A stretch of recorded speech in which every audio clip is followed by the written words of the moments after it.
बाजीराव पेशवा का जीवन परिचय। बाजीराव प्रथम 1700-1740 मराठा साम्राज्य के महान योद्धा और कुशल सेनानी थे। वे छत्रपति शाहू के प्रधानमंत्री पेशवा थे।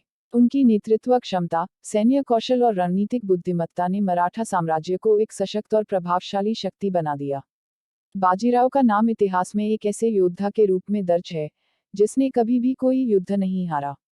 बाजीराव का जन्म 18 अगस्त 1700 को भट्ट परिवार में शिवाजी नगर अब पुणे के पास हुआ था। उनके पिता बालाजी विश्वनाथ मराठा साम्राज्य के पहले पेशवा थे। उनकी माता का नाम राधाबाई था। बाजीराव का पालन पोषण एक सैन्य परिवार में हुआ, जहां उन्हें युद्ध कौशल, घुड़सवारी, तलवारबाजी और रणनीतिक सोच का प्रशिक्षण मिला। बाजीराव को 20 वर्ष की आयु में छत्रपति शाहू ने मराठा साम्राज्य का पेशवा प्रधानमंत्री नियुक्त किया। इतनी कम उम्र में पेशवा बनना एक बड़ी जिम्मेदारी थी, लेकिन बाजीराव ने अपनी काबिलियत से यह साबित कर दिया कि वे इस पद के योग्य हैं। उन्होंने मराठा साम्राज्य के विस्तार और मुगलों के कमजोर होते साम्राज्य का लाभ उठाते हुए अपना प्रभाव क्षेत्र बढ़ाया। बाजीराव अपनी सैन्य रणनीति के लिए प्रसिद्ध थे।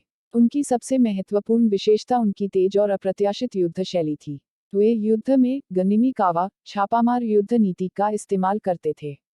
मालवा पर विजय 1723 बाजीराव ने मालवा पर अधिकार कर लिया और मराठा साम्राज्य के लिए एक महत्वपूर्ण क्षेत्र को सुरक्षित किया। दिल्ली की ओर बढ़ना 1737 बाजीराव ने मुगलों की राजधानी दिल्ली पर चढ़ाई की और मुगल सत्ता की कमजोरी को उजागर किया। भोपाल का युद्ध 1738 यह बाजीराव की सबसे प्रसिद्ध जीतों में से एक है, जिसमें उन्होंने मुगल सेना और उनके सहयोगियों को पराजित किया। बाजीराव न केवल एक महान योद्धा थे, बल्कि एक दूरदर्शी नेता भी थे। वे अपनी सेना का मनोबल बनाए रखते थे और हमेशा युद्ध के मैदान में अपनी सेना के साथ खड़े रहते थे। उनका कहना था, जो अपनी सेना का नेतृत्व युद्ध में सबसे आगे रहकर करता है, वही सच्चा नेता होता है। बाजीराव का प्रेम प्रसंग मस्तानी के साथ इतिहास के पन्नों में विशेष स्थान रखता है। मस्तानी बुंदेलखंड के राजा छत्रसाल की बेटी थी। मस्तानी एक कुशल योद्धा और नर्तकी थी। बाजीराव और मस्तानी का प्रेम सामाजिक और धार्मिक बाधाओं के बावजूद अडिग रहा।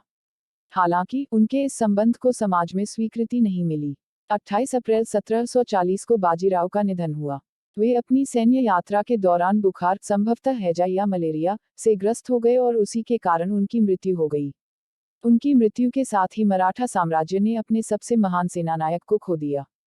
मराठा साम्राज्य का विस्तार। बाजीराव ने मराठा साम्राज्य को भारत के बड़े हिस्से तक फैलाया। सैन्य रणनीति। उनकी युद्ध नीति आज भी सैन्य शिक्षा का एक महत्वपूर्ण हिस्सा मानी जाती है। राजनीतिक कुशलता। उन्होंने न केवल सैन्य क्षेत्र में, बल्कि राजनीतिक क्षेत्र में भी अपनी कुशलता का परिचय दिया। बाजीराव पेशवा केवल एक महान योद्धा ही नहीं, बल्कि एक कुशल प्रशासक और दूरदर्शी नेता भी थे। उनकी गाथा भारतीय इतिहास में स्वर्ण अक्षरों में दर्ज है। उनका जीवन हमें सिखाता है कि साहस, बुद्धिमत्ता और नेतृत्व क्षमता के बल पर किसी भी चुनौती को पार किया जा सकता है। बाजीराव का जीवन और उनकी विजयगाथा भारतीय इतिहास में हमेशा प्रेरणा का स्रोत बनी रहेगी।